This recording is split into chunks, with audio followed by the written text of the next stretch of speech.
Assalomu alaykum hurmatli tinglovchilar. Bugungi suhbatimiz kelajak kasblar mavzusiga bag'ishlangan. Texnologiyalar rivojlanayotgan bir paytda kasblar ham o'zgarib bormoqda.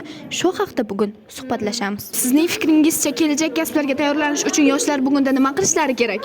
O'quvchilar hozirdan xorijiy tillarni o'rganishi, kompyuter savodxonligini oshirish kerak. Kim bugundan harakat qilsa, kelajakda muvaffaqiyatga erishadi. Agar yoshlar bilim olsa, ular kelajakda kasblarni egallaydi. Bugungi kunda kelajak kasblar qanday shakllanmoqda? Hozirgi davrda kasblar tez rivojlanmoqda. Sun'iy intellekt, robototexnika va IT sohalari kengayib bormoqda. Masalan, dasturchilar yangi dasturlar yaratmoqda. Muhandislar esa aqlli qurilmalar ishlab chiqmoqda. Kelajak ko'plab oddiy kasblar avtomatlashtiriladi. Fikringizcha kelajak kasblarga tayyorlanish uchun yoshlar bugunda nima qilishlari kerak?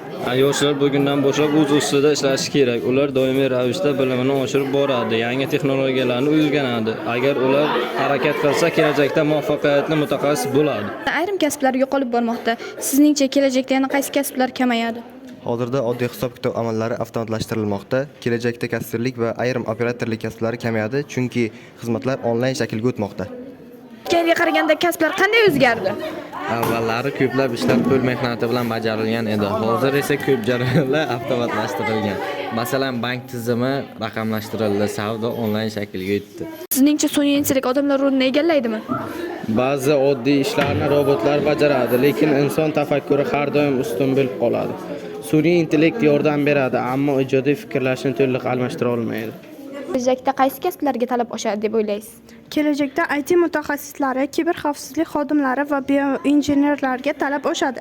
Chunki texnologiyalar yanada rivojlanadi va jamiyat yangi mutaxassislarni talab qiladi. Yaqin 10 yilda ko'plab yangi kasblar paydo bo'ladi.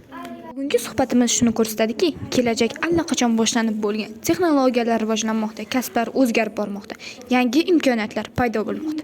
Kim bugun o'rganmoqda va harakat qilmoqda, ertaga albatta yutadi.